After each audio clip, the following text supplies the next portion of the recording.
as the leader of Russia? Thank you. Kali, first, with regard to the American citizen, I can confirm that an American citizen was killed. I don't have any more details for you than that, but I can confirm that.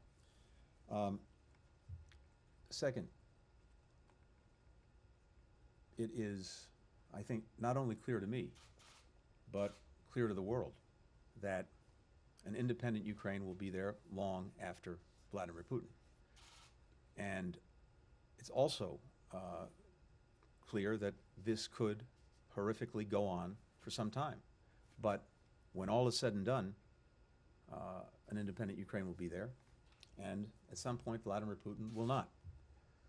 The real question is how much death and destruction is going to occur in the meantime, and we're doing everything we can to bring this war perpetrated by Russia to the quickest possible end. That's where the support for Ukraine comes in. That's where the pressure on Russia comes in. That's where the work, the coordination that we're doing with countries around the world comes in. But I think the world has seen this. The world has seen the absolute determination of the Ukrainian people to hold on to their country, to hold on to their future, to hold on to their freedom. And there is nothing that Vladimir Putin can do to subjugate that to his will. But as I said, this could go on for some time, and we're going to continue to work to bring it to an end as quickly as we can. And should Putin Kylie, remain we're the trying to leader move of around. Russia? Connor? Mr. Secretary, you described what you called Russia's terror tactics. Is the State Department considering designating Russia a state sponsor of terrorism? And then second, everything that you described, the words that the president has used in recent days, war criminal, murderous dictator, pure thug, do you think that there can ever be normal relations between the United States and Russia so long as Vladimir Putin is in power? So our focus, first and foremost, is on doing everything we can to help bring this war to a quick end, to stop the suffering of the Ukrainian people. That's the result of Russia's aggression on Ukraine. That's our focus. As we're doing that, and as I said earlier, we're also looking very carefully at what is happening, what is being done, and in particular looking at the question of whether war crimes are being committed, and among other things, the intentional targeting of civilians would constitute a war crime. You heard President Biden speak to this yesterday. You heard what I said a few minutes ago. So we are documenting.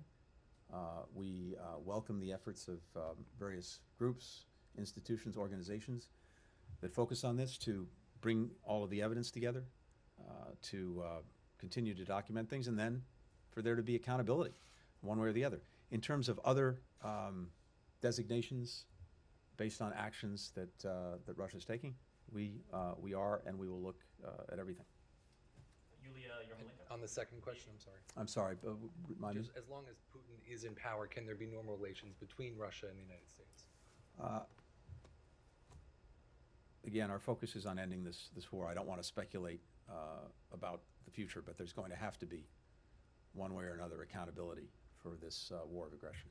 Yulia Yarmolenko, VOA Ukrainian. So, on possible negotiations between Ukraine and Russia, if Russia agrees to stop attacks and withdraw its forces from Ukraine, are there any security formats that will guarantee that Russia would not renew its aggression against Ukraine? If it's not membership in NATO for Ukraine, then what? And another question, President Biden said that U.S. will accept Ukrainian refugees with open arms. And so far, there is no official visa or other program for Ukrainians who are fleeing war or who want to come to the United States or reunite with their families. Is the Department of State working on some special expedited program for Ukrainian refugees? And if yes, when it might be launched? Right. Thank you.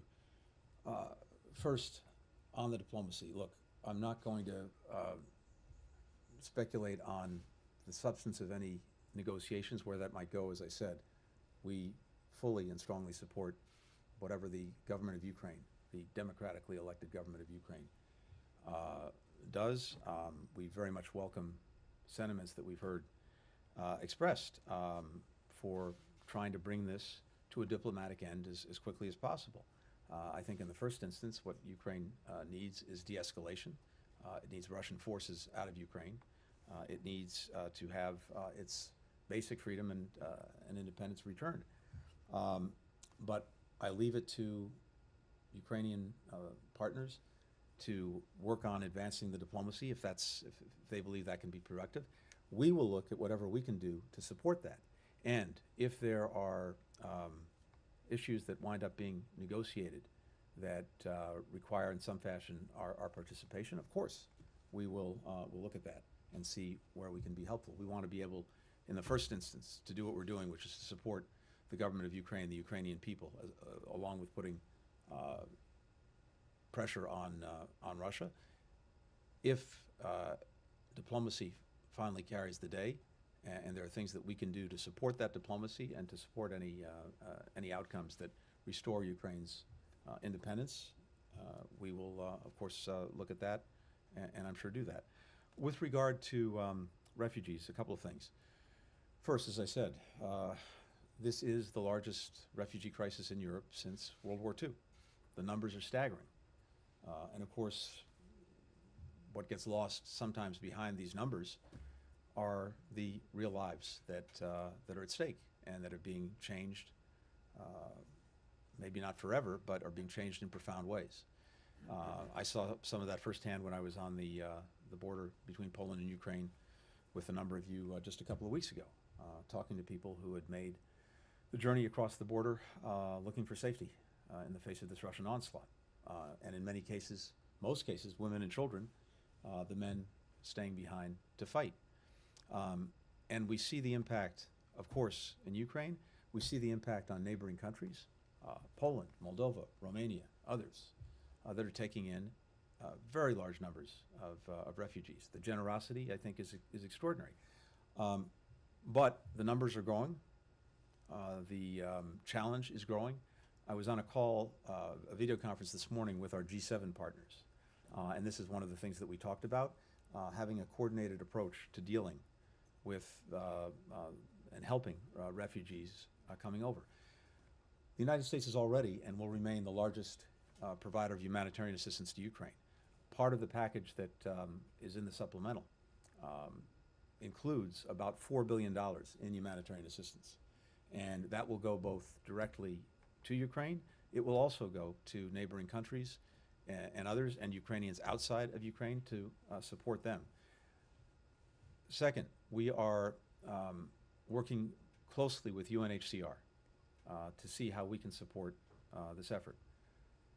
Finally, we're looking at things that we can do ourselves and do directly. For example, looking at steps we may be able to take on family reunification and other things that we can do to be supportive and to really take part in this effort. Last thing I'll say is this. And of course, there is the refugee referral process, but that takes time. But if people apply for refugee status and seek to come to the United States, of course, we will take referrals. But we're looking at steps that we can take in the near term. Last thing is this. I think what we're seeing, at least initially, is that so many people coming out of Ukraine understandably want to stay close to home. They hope, we hope, that they'll be able to return home as soon as possible. They also want to stay close to home because, as I said, in many cases it's women and children who have left behind spouses, husbands, fathers, brothers, and they want to be reunited as quickly as possible. So they want to stay as close as possible. But as this, and if this goes on, as the numbers increase, as the burden increases for European partners, we will certainly do everything we can to help. So I suspect we'll have more to say on this in the coming days. It's something we're very focused on right now. Time for one final quick question from Andrew. Mr. Secretary, you outlined, recounted a litany of horrific attacks on civilians. You've said you agree with the President's comment that they are war crimes, as the UN ambassador said last week. I know there has to be an investigation, but where will the accountability be? What should happen to Vladimir Putin if he is found guilty, since he is the state? What should happen to this leader? Tell the world. So, Andrea, a few things. First, we're all seeing what, and you're showing powerfully on television these devastating images coming out of Ukraine, and we are seeing the destruction of so much of the country by Russian bombs and artillery. We're seeing civilian sites being devastated. We're seeing people being killed. Hundreds, thousands of people, civilians. And yes, as I said, again, as the President said yesterday, in his opinion, war crimes are being committed. I agree with that. After all the destruction that we've seen, it's really hard to conclude otherwise. But what we're doing is this, and I'll come to your question. We are, in the first instance, supporting the very important work that's being done, the evidentiary process, to bring the evidence together, to document what's happened, to support and to work with human rights activists, with civil society, with independent media, as well as with the appropriate organizations and institutions that look into this. So we need to go through this process of compiling the evidence, collecting the evidence, understanding the evidence. We'll share that, and our allies and partners, I'm sure, will do the same with all of the investigations that are ongoing to support accountability using every tool that we have available. I'm not going to get ahead of, first of all, what the outcome will be or what the consequences will be, but I can say with conviction that there will be accountability for any war crimes that are determined to have occurred. You say that after Aleppo and Grozny, he does it repeatedly. He's a repeat offender You know, as a war criminal. Andrea, when we said before Russia's aggression that there would be massive consequences for that aggression, including unprecedented sanctions on Russia, I know some people had their doubts. I think we've demonstrated that we've been good to our word. When we said that there would be sustained, powerful support for Ukraine and its efforts to defend itself, we've demonstrated that we're good to our word. So when I tell you that there will be accountability and consequences for any war crimes that have been committed, I hope you'll take me at my word, but actions always speak louder than words. Thank you very much, everyone. Thank you. Thanks.